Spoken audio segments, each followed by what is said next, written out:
Salut Jean-Yves, Salut Nicolas.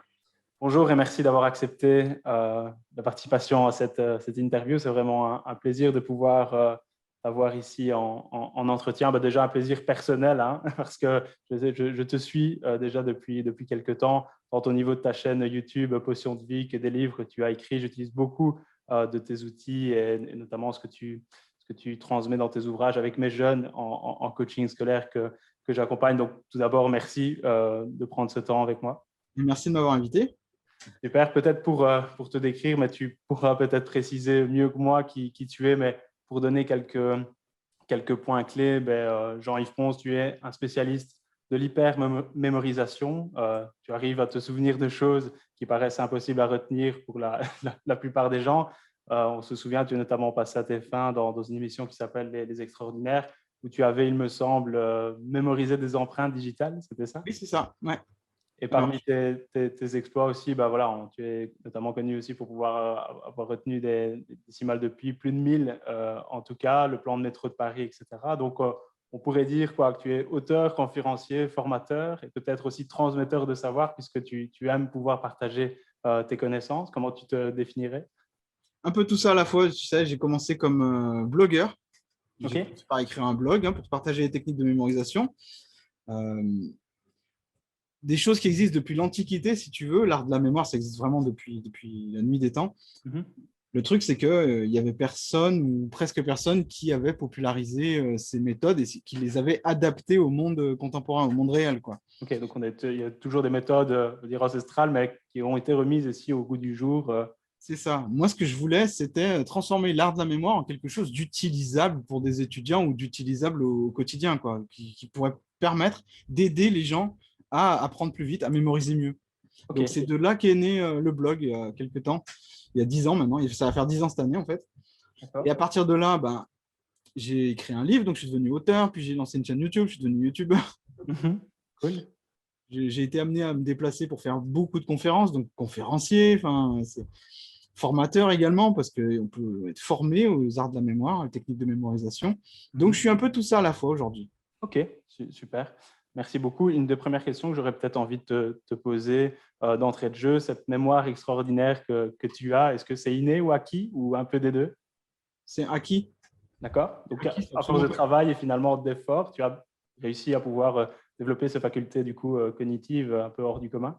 Ouais, ce qui a vraiment fait la différence, en fait, c'est au début, j'ai voulu me lancer des défis mémorisation. D'accord? C'est parti de choses simples, comme mémoriser un jeu de cartes mélangées. Mhm. Ça, c'est quelque chose qui est considéré comme simple par les praticiens de mémorisation. D'accord? Mais bon, c'est vrai que quand tu connais pas les trucs, ça peut paraître vraiment compliqué de prendre un jeu de cartes, de le mélanger, puis de savoir restituer dans l'ordre sans faire d'erreur toutes les cartes dans quel ordre tu les as mises, quoi. Donc ça a D'accord. commencé par ça, et puis après, comme tu l'as dit, il y a eu d'autres défis un petit peu plus difficiles, mémoriser les 1000 premières décimales de pi, mémoriser le plan du métro de Paris. Enfin, il y a eu des dates de l'histoire comme ça. Il y a eu plein de défis, mais le but de tout ça, c'était d'éprouver les techniques, voir si elles marchaient pour des choses que nous, on aurait besoin de mémoriser plus tard. Les 1000 premières décimales de pi, personne n'a besoin de mémoriser ça. Bon, En c'était plus pour revanche, le défi personnel, le challenge, mais voilà, il y a ce côté-là qui était agréable, mais le but, c'était vraiment de partager comment on utilise maintenant ces techniques pour apprendre des cours et pour les apprendre mieux, quoi. oui, donc tout à fait. Donc, dans le monde scolaire, mais aussi peut-être dans le monde professionnel et de l'entreprise, ces Ouais. techniques de mémorisation peuvent être mises au profit justement des étudiants ou des professionnels. Ouais, ça a commencé par les étudiants parce que c'était ce qui semblait le plus évident. Mhm. Mais bon, comme je te dis, le blog, ça fait 10 ans qu'il existe. Ouais, Donc, il y a des gens qui ont grandi avec moi, littéralement, et maintenant qui super. sont dans la vie active et utilisent toujours les techniques de mémorisation dans leur vie professionnelle, ne serait-ce que pour apprendre une langue plus vite, parce qu'ils ont besoin d'apprendre une langue pour avoir de nouvelles responsabilités, parce qu'ils ont besoin d'apprendre de nouvelles compétences très rapidement, de nouvelles connaissances, Ouais. les acquérir et surtout de les retenir très rapidement. L'école, c'est loin pour certains. Mhm. Donc, la mémoire, en fait, c'est utile toute la vie. Donc, c'est pour ça que même si j'ai commencé à la base pour les étudiants, tout le monde se sert aujourd'hui des techniques.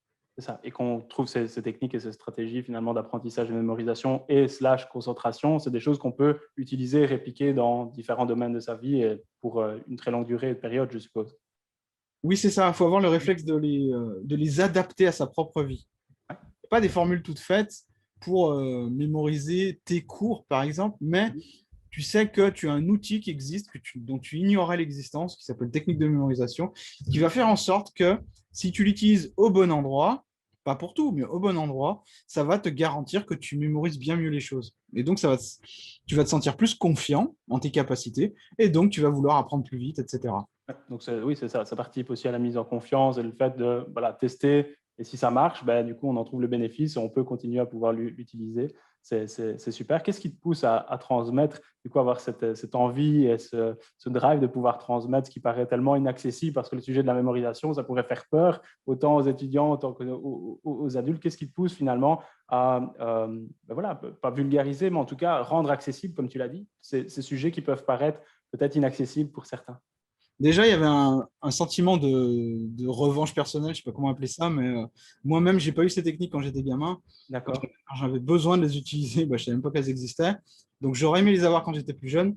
Donc, il y a un peu un sentiment de faites pas la même erreur que moi, quoi, tu vois. OK. Ensuite, euh, j'ai toujours eu un besoin de me sentir utile.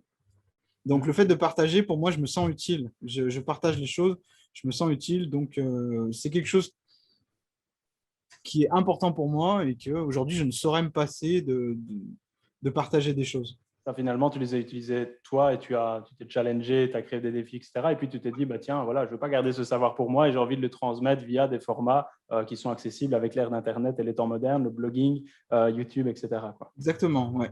Super. Si on revient sur les débuts, si on revient quelques instants du coup sur tes débuts avec la mémoire, moi je me souviens t'avoir entendu dire que tu avais été bluffé sur un reportage, je pense, c'est ça, de la Oui, BBC par un expert de mémorisation qui avait dit ben, voilà ce que je fais, c'est accessible pour d'autres personnes. Et du coup, c'est ça, tu l'as dit, tu découvres ça après tes études et c'est vraiment cet élément qui a fait que bah, tu as eu une curiosité positive et tu t'es dit, OK, bah, je vais tester. Finalement, si ce gars-là est capable de le faire, pourquoi pas moi? Et comment ça s'est passé un petit peu? exactement. Bah, pour te raconter l'histoire, j'avais déjà trouvé mon premier emploi. J'étais bibliothécaire OK. et je rentrais chez moi tous les jours. Et il y a un truc que j'aimais bien faire en rentrant, c'était regarder les vidéos YouTube. Ouais. À l'époque, les vidéos YouTube, c'était pas une plateforme super C'est qui les explosait comme prémices. maintenant. Ouais. Donc, c'était assez rare que quelqu'un passe son temps à regarder des vidéos YouTube, en fait, à cette époque. Mhm. Moi, je le faisais. Et là, j'étais tombé sur un documentaire de la BBC, effectivement, où tu avais un mec qui avait soi-disant une mémoire prodigieuse Mhm. et était capable de mémoriser, donc comme je disais tout à l'heure, des jeux de cartes. Ça a commencé par ça hein, pour moi, donc c'est parce que je l'ai vu faire lui en train de mémoriser des jeux de cartes et en train de l'enseigner aux journalistes qui l'interviewaient finalement. C'était même plus ouais, c'était vraiment, il était dans une démarche éducative et de transmission de Ouais, ce c'est ça. qu'il était en Il y train de avait une montrer. espèce de, même si c'était un reportage très condensé, même si c'était Mhm. aussi avec le sérieux de la BBC, il y avait quand même, il manquait des chaînons, des maillons que j'ai dû moi-même creuser pour les retrouver, pour pouvoir tout mettre en ordre. D'accord. Mais en fait, euh, la fin de ce reportage, il disait, mais vous savez que ces techniques, n'importe qui peut les apprendre, n'importe qui peut le faire. C'est absolument pas quelque chose d'extraordinaire. Et c'est vrai que moi, ça avait piqué ma curiosité ce jour-là. Je me Mhm. suis dit, oh, c'est quand même un truc qui Ça, fait, il ça, dit que c'est n'importe fou, qui ouais, peut le c'est faire. ça. Moi, j'ai quand même envie de tester pour voir si même moi, je peux le faire. OK. Donc voilà comment c'est né.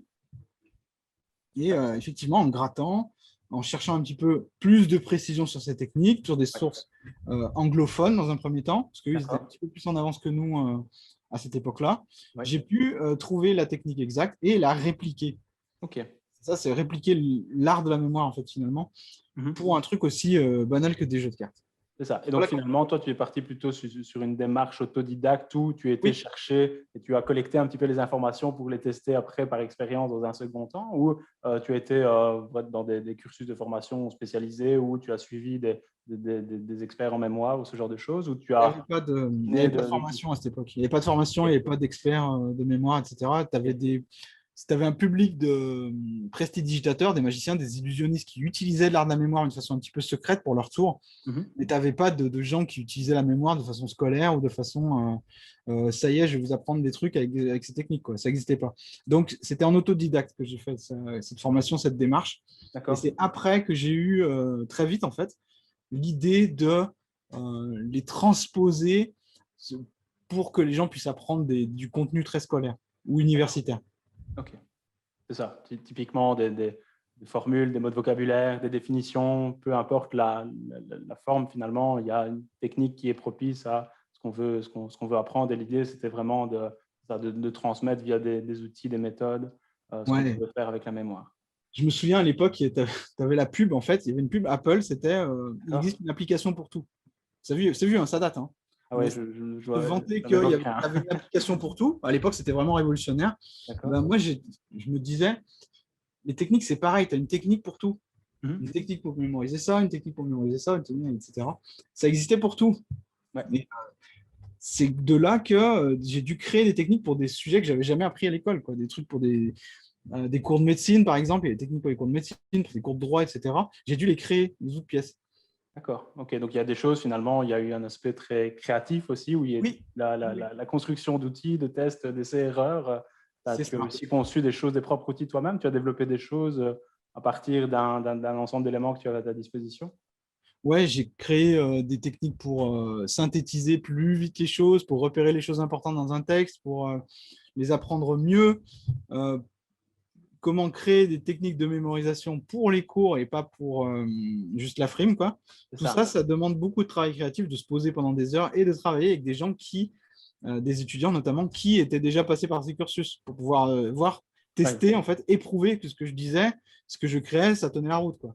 C'est ça, oui. Mettre en place dans leur réalité, de tester finalement sur des personnes qui étaient je veux dire, des étudiants sur les terrains. Ouais. Ça aurait changé quoi, toi, dans tes études, si tu avais découvert ça finalement quelques années, 10 ans plus tôt, dans ton cursus scolaire, qu'est-ce que ça aurait modifié chez toi? Ça aurait complètement changé mon destin, en fait. Mais en même temps, je me suis en train de me dire que je n'aurais pas pu créer Potion de vie, tout ça, parce que je serais parti dans des hautes études, probablement. Mhm. J'aurais fait un autre métier, j'aurais une autre vie. Donc, Ouais. je ne sais pas ce qu'il en aurait advenu. Mais moi, ce qui me fait plaisir, c'est de voir que quelqu'un réussit grâce aux techniques et Ouais. Finalement, c'est ça. C'est de fait dire, ce OK, que lui ben, voulait faire. c'est ça, c'est finalement toi, voir la progression des autres et voir Ouais. l'évolution finalement des étudiants ou des adultes avec grâce aux techniques que tu enseignes, ben ça, c'est quelque chose de très Ça, gratifiant. c'est ma nourriture. Parce que Ouais. moi, l'école, les études, je n'étais pas vraiment si intéressé que ça. Donc, d'arrêter à Bac+2, Ouais. pour moi, c'était suffisant, quoi. Et à D'accord. l'époque, un Bac+2, c'était tout à fait honorable, hein. Maintenant, Ouais. c'est très petit comme niveau, mais à l'époque, c'était tout à fait honorable, hein, quand moi j'étais à D'accord. l'école. Mais moi, c'était pas mon grand truc, les grandes études. Mais peut-être D'accord. que si j'avais eu les techniques, ouais, j'en aurais fait au contraire des grandes études parce que je me serais senti en confiance, etc., quoi. Donc, Et finalement, ça part peut-être pas une frustration, mais en tout cas, quelque chose sur lequel ben, tu avais une méconnaissance de ça, ben, tu n'avais pas l'existence des techniques, tu ne les connaissais pas. Donc, du coup, tu te dis, OK, ben, comment je vais pouvoir aider d'autres étudiants pour que, du coup, ils puissent utiliser ça, eux, euh, dans leur vie.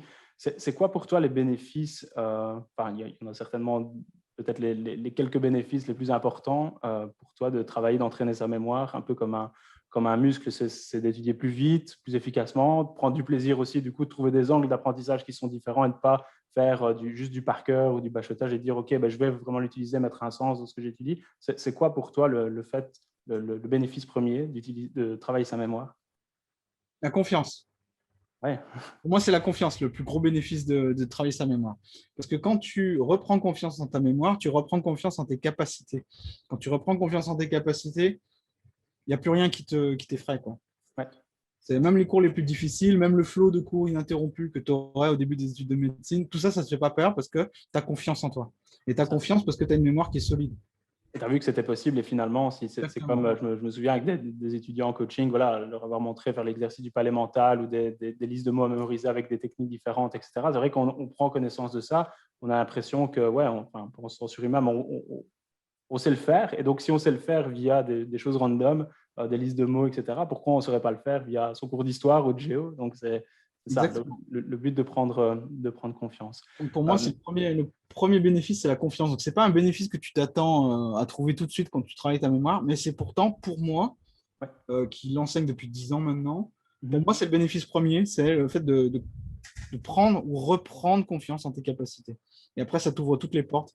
Le deuxième bénéfice est évidemment est beaucoup plus évident, c'est celui de retenir mieux les choses. Donc, en retenant mieux les choses que tu peux faire, tu peux apprendre plus vite, raccrocher des nouvelles choses que tu apprends plus facilement à des choses que tu as déjà mémorisées. Donc, ce qui fait que ta culture générale envers le monde, tu es plus intelligent qu'en gros. Donc, tu as plus de connaissances sur le monde et tu sais mieux comment il fonctionne parce que tu as retenu tout ce que tu avais appris dans les livres, tout ce que tu avais appris dans les cours, les conférences, les séminaires, les documentaires, que sais-je. Ça, donc, ça part du traitement de l'information, même quand on reçoit l'information, bon, on la traite peut-être différemment si derrière, en backup, on a des choses pour pouvoir travailler sa mémoire et qu'on a des stratégies différentes, c'est ça. Et tu fais plus le ah oui, c'est vrai, mais je le savais ça, mais je l'ai complètement oublié. C'était là, quelque part, c'était en fluo, en gras dans mon cours, mais j'arrive plus à remettre. Alors, pire, c'est ah bon, j'ai déjà fait cette erreur, t'es sûr? Oui, Non, mais non, c'est la première fois que je suis confronté à cette situation. Ça, c'est encore pire, et pourtant, ça arrive. Hein. ouais, bah ouais, ouais, ouais. Et c'est vrai qu'il y a pas mal d'idées reçues, un peu de brise-glace sur la mémoire. On a tous du coup, des patterns, des stratégies d'études. Et c'est vrai que moi, quand je rencontre des étudiants, il y a des choses soit qui sont transmises par les parents ou par les profs. Et on sait, tu l'as dit, les techniques de mémorisation, c'est pas nouveau, mais c'est encore très peu, par contre, enseigné à l'école, quoi. Donc, pourquoi ça ne fait pas encore partie du programme scolaire, Jean-Yves, selon toi, le fait d'apprendre à apprendre et les techniques de mémorisation, pourquoi on ne l'enseigne pas dans les écoles? Alors, je me suis souvent posé la question. Je ne sais pas comment ça marche en Belgique, mais en tout cas, en France, On est l'éducation plus ou moins nationale dans est une espèce la même chose. de grosse machine qui est très difficile à faire évoluer. Ouais. Tu peux la faire évoluer via des initiatives personnelles de professeurs qui tentent des trucs dans leur coin. Ouais. Pareil. Mais tu as un programme et tu dois suivre le programme. Exactement. Le problème des techniques de mémorisation, c'est que ce n'est pas une méthode de travail. Tu ne peux pas dire je vais apprendre que via des techniques de mémorisation. C'est un outil dont tu te sers et qui peut vraiment t'aider, mais ce n'est pas une méthode. Et je pense qu'il y a beaucoup de gens qui confondent méthode et outil. C'est pas copier-coller, quoi.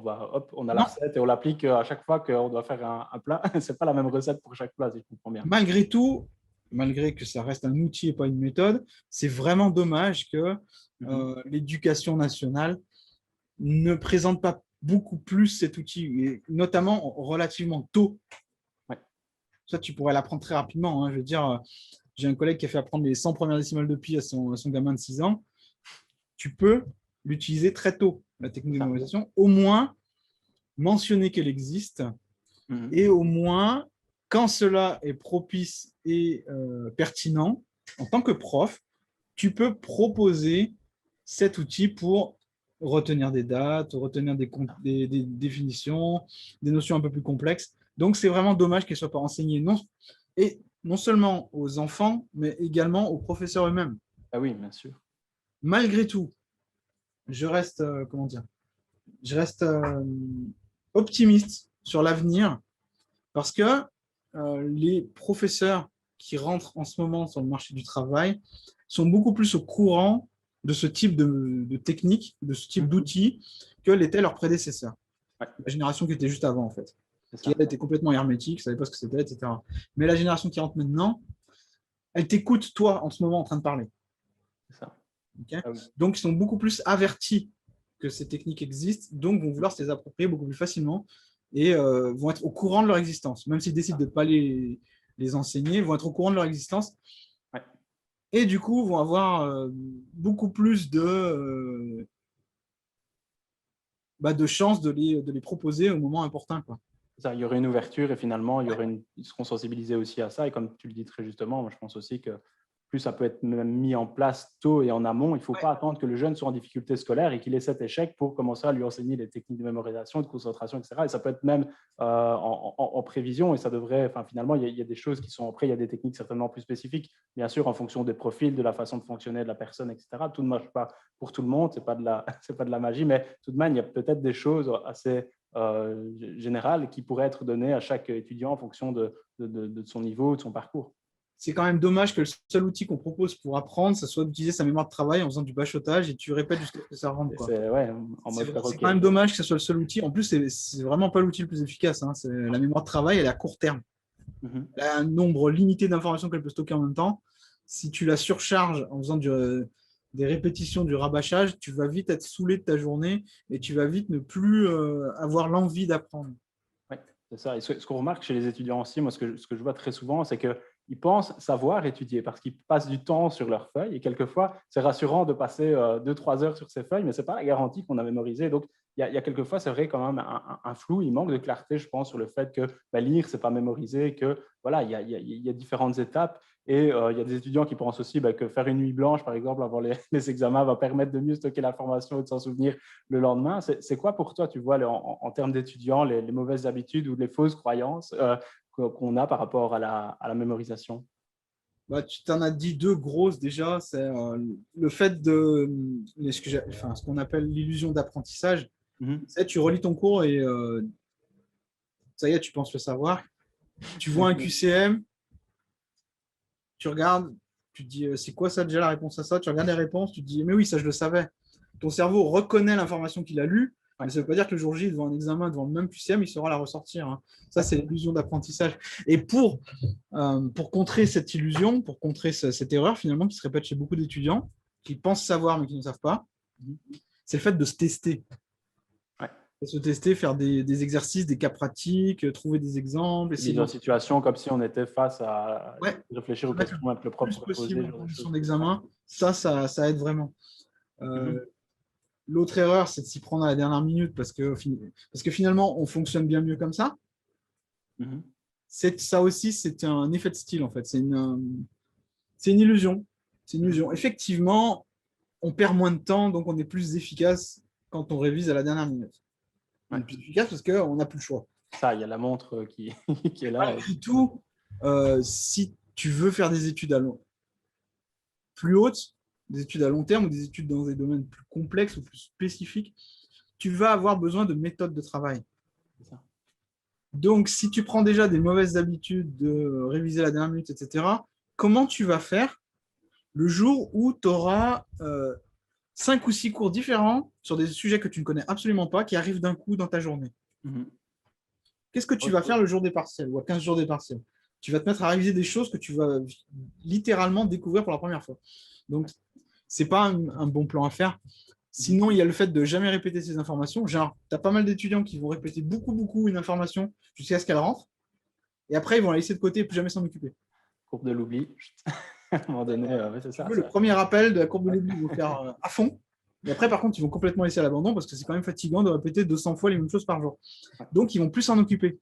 Et moi, je préférerais que l'étudiant il révise 1 ou 2 fois, il rappelle 1 ou 2 fois l'information et qu'il rappelle 1 ou 2 fois le lendemain et puis encore 1 ou 2 fois le surlendemain, plutôt que 50 fois la première journée jusqu'à ce qu'il soit sûr que ça devienne automatique. Quoi.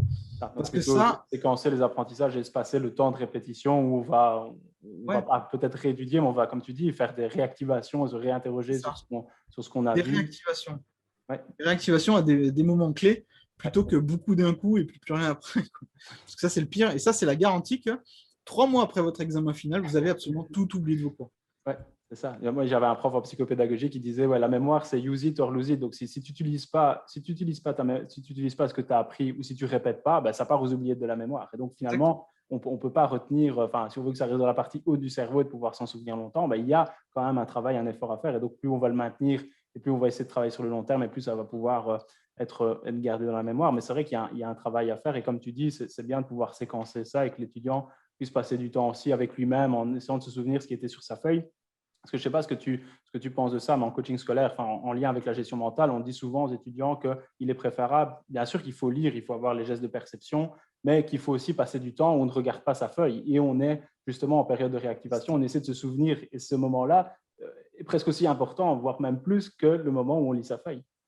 Oui, mais je suis tout à fait d'accord avec ça parce que c'est typiquement le cas de l'illusion d'apprentissage. Si l'étudiant il révise avec les résultats à côté, avec les solutions à côté, avec le cours à côté, avec le cahier à côté, le livre, etc., ce qui va se passer, c'est qu'inconsciemment, son cerveau il va reconnaître les informations et il va se dire c'est bon, je connais parce que c'est dans ma tête. Quoi. Alors qu'en fait, il vient de le lire.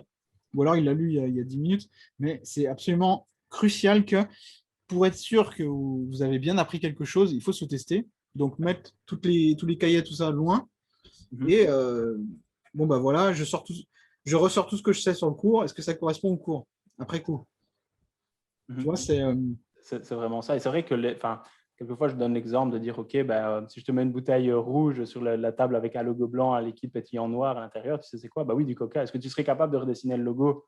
Oui, oui, complètement. Ou, ah non, plus ou moins. Pourtant, ils l'ont vu des milliers de fois à 16, Ouais, c'est 17 ans, ça. le logo Coca, mais ce n'est pas pour ça qu'il est complètement, qu'on va pouvoir le restituer enfin, vraiment à la perfection. Donc, c'est vrai que ça reste quand même assez flou pour les étudiants. Tu aurais quelques conseils peut-être faciles à mettre en place pour les étudiants, pour ceux qui vont nous écouter ici ou pour les parents qui vont pouvoir transmettre ça au niveau de leurs enfants? Est-ce qu'il y a des choses faciles à faire? Enfin, tu en as déjà cité quelques-unes. Est-ce qu'il y a des choses, des bonnes habitudes finalement à prendre au niveau de l'étude pour démarrer si on n'a pas de base en méthode de travail et en mémorisation?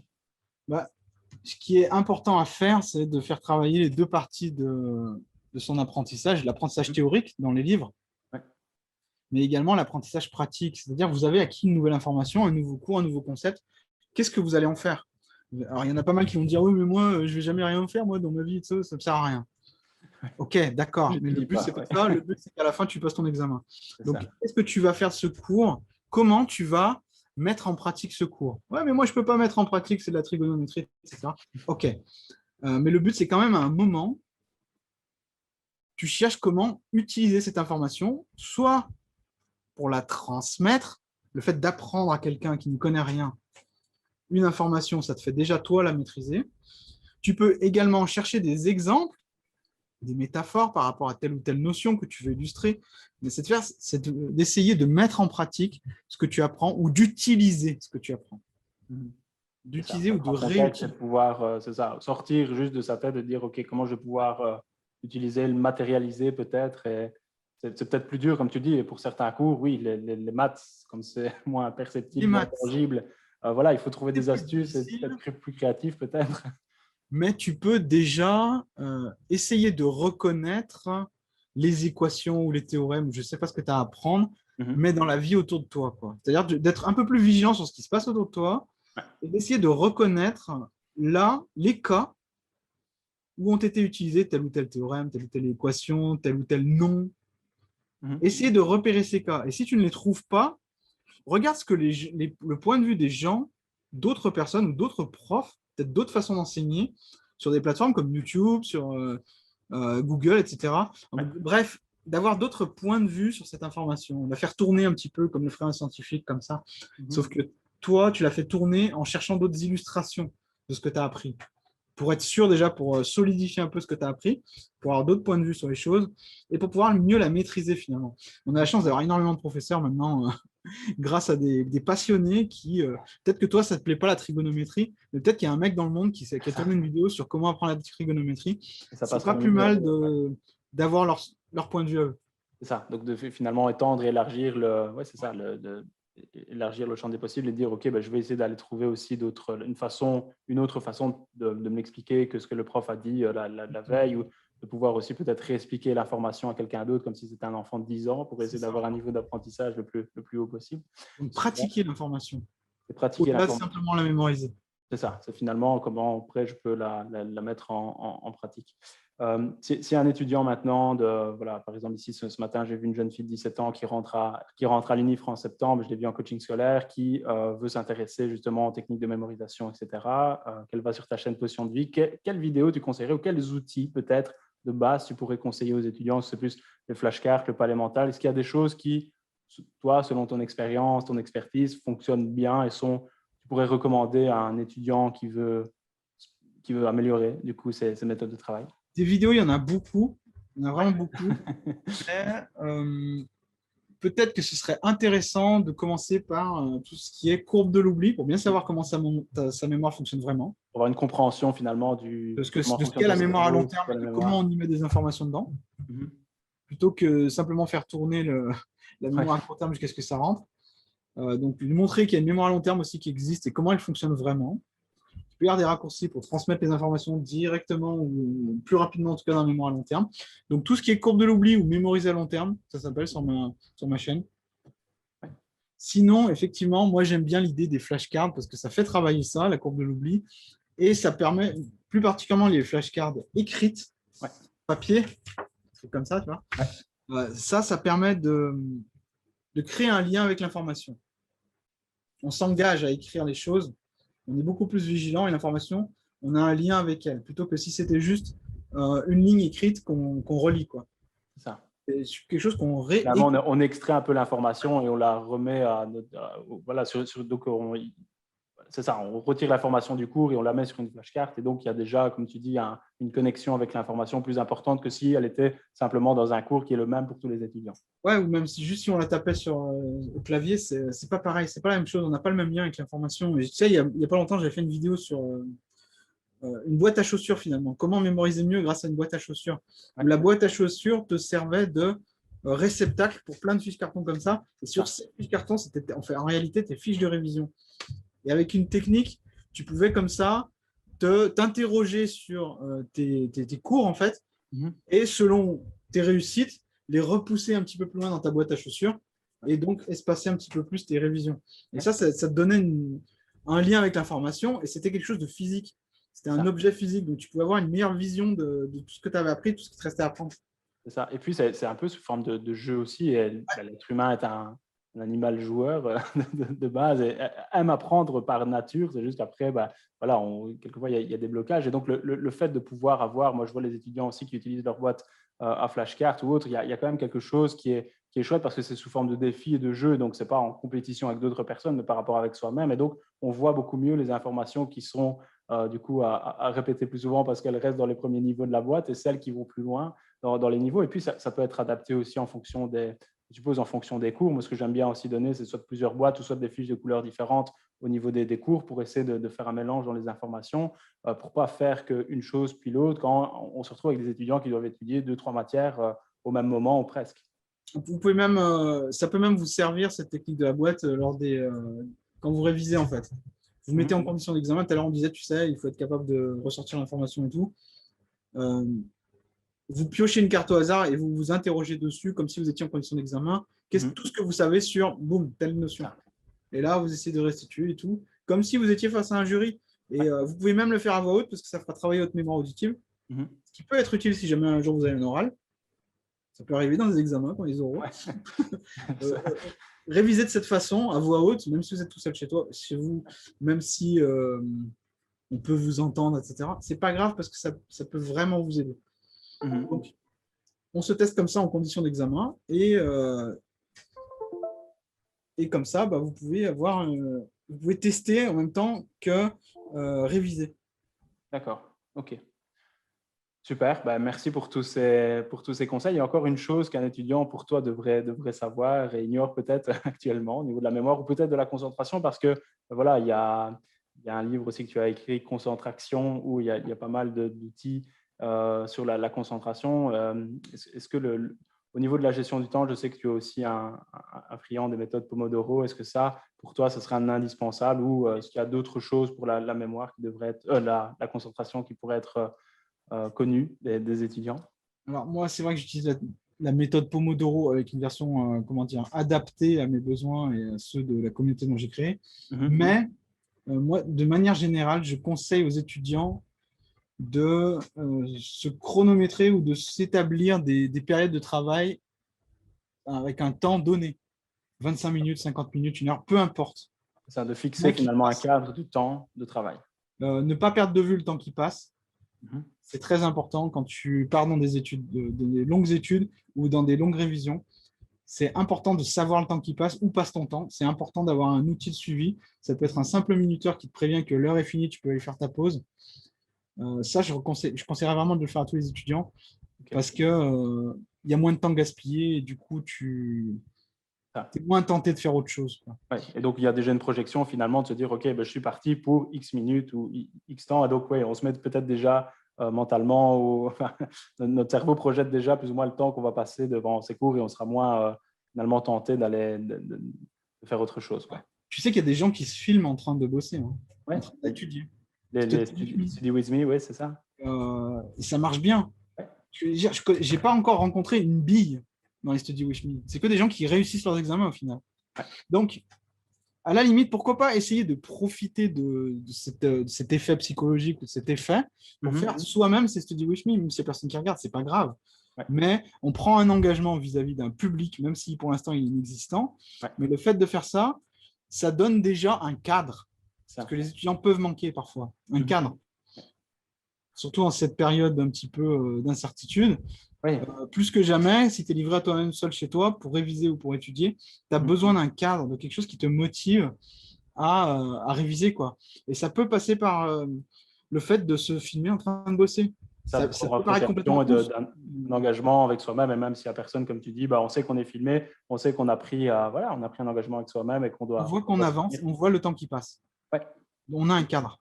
c'est ça. Et peut-être dernière petite chose, cet engin démoniaque qui est presque une excroissance maintenant au niveau des personnes où moi je rencontre beaucoup d'étudiants qui ont de la difficulté à pouvoir gérer. Donc c'est vrai qu'il y a des applications qui existent comme Forest. Moi j'utilise aussi Offtime là où c'est beaucoup plus compliqué. Est-ce que toi tu aurais une astuce ou est-ce que tu es plutôt dans du style ok, bah, vaut mieux complètement s'en passer et même si tu étudies en ce moment avec ton téléphone, bah, essaie de le mettre dans une autre pièce et te concentrer uniquement sur l'étude ou de jongler entre les deux ou d'utiliser aussi un outil numérique pour faire des révisions. Quelle est un petit peu, toi, ta pensée sur les outils numériques et plus particulièrement le smartphone en lien avec l'étude? Alors, soyons réalistes, on ne peut pas se passer du smartphone. C'est pas possible. Tu vas dire à un étudiant aujourd'hui, passe-toi ton smartphone, c'est pas possible. C'est tirer une balle, hein, c'est En revanche, impossible. si tu veux ne pas perdre ton temps quand tu révises ou quand tu apprends, respecte-le ton temps. Tu as une relation avec ton temps. Hein. Tu le chronomètres, tu lui accordes de l'importance. Donc, ça veut dire que comme dans un rendez-vous important, ton téléphone, tu le mets ailleurs pendant ce rendez-vous important. C'est ça. Tu n'as pas besoin que ton rendez-vous il dure des plombes. Tu as besoin qu'il dure 25 minutes, tu vois, comme on a dit tout à l'heure, ou 50, comme tu veux, comme tu es à l'aise. Mais pendant cette durée que toi, tu auras choisie, là, il n'y a pas ton portable. Il ne doit pas être là. Ce n'est pas possible. Parce que tu ne respectes pas ton temps en faisant ça. Et puis, on est toujours, voilà, on va être en double tâche. C'est ce que je dis souvent aussi aux étudiants. Il vaut mieux faire 1 heure d'études à fond et puis faire 1 heure de smartphone à fond plutôt que d'essayer de faire 3 heures où on jongle entre l'étude, le smartphone. Enfin, c'est hyper compliqué de travailler. On n'est pas, je ne sais pas ce que tu penses là-dessus, mais moi, je pense qu'on n'est pas des machines. Est-ce que les smartphones sont capables de faire, d'être multitâche et de traiter plein d'informations en même temps? Je ne sais pas, on n'est pas capable de pouvoir faire ça, quoi. Enfin, c'est le b.a.-ba, en fait. Tu es obligé d'avoir du temps concentré pour toi. Et le smartphone, le gros problème, c'est que même si tu as des outils de productivité dessus, tu divises ton attention entre ton smartphone et ce que tu devrais être en train de faire. Donc, tu ne respectes pas ton temps. Donc, ton temps n'est pas de qualité. Comme ton temps n'est pas de qualité, c'est la garantie que tes révisions ne seront pas de qualité. Donc, que tu devras passer de l'extra temps à rattraper, en fait, ce que tu aurais dû faire il y a 6 mois, quoi, par exemple. C'est une gestion finalement intelligente de son temps et de sa productivité aussi au niveau Respectez votre temps et accordez-lui 100% de votre attention. Même si ce n'est pas longtemps, il vous le rendra bien. Et c'est après qu'il vous récompensera le temps, parce que vous avez vraiment une relation avec lui, il faut le voir comme une relation. Quoi. Ouais. Et il vous récompensera avec de la liberté. C'est pas facile à comprendre pour les étudiants et beaucoup ça retombe dans le panneau de voilà, les notifications, ça vibre, ça sonne, ça voilà. Et il y a 1000 et une raisons d'être interrompu pendant qu'on étudie. Il faut le mettre dans une autre pièce, mais à la pause, tu vas le récupérer, tu fais ta vie. Quoi. Oui, voilà, c'est ça. D'avoir des moments, pas dire on le supprime définitivement, mais d'avoir des temps de téléphone et des temps d'études où on est sans téléphone. Quoi. Ouais. S'en priver 25 minutes, c'est quand même pas la mort. Quoi. Donc... Non, ça peut être compliqué pour certains, mais pas la mort. Là, c'est différent. Oui, tout à fait. En tout cas, Jean-Yves, merci énormément pour ton temps et pour cette interview qui était très, très riche. On pourrait parler encore des heures parce que c'est hyper passionnant ces sujets. On te verra bientôt avec le groupe de formation Devenir coach scolaire avec toutes les personnes qui se forment à la pratique du coaching où on va faire ensemble un atelier qui va être très, très riche pour nous. Et donc, encore merci. Avec plaisir, merci Nicolas. Et puis, ça m'a fait plaisir aussi, toujours là. J'ai hâte de revenir la prochaine fois. Yes, et pourquoi pas bientôt en présentiel en Belgique si avec plaisir et que tu vois que la situation ne se détériore pas de nouveau. On espère pouvoir aussi organiser un ou plusieurs événements avec toi en Belgique. Ça serait vraiment très ça serait vraiment en tout cas, je serais très heureux d'y participer. Super. Merci en tout cas Jean-Yves. Une très belle après-midi. Bye. Salut. Salut.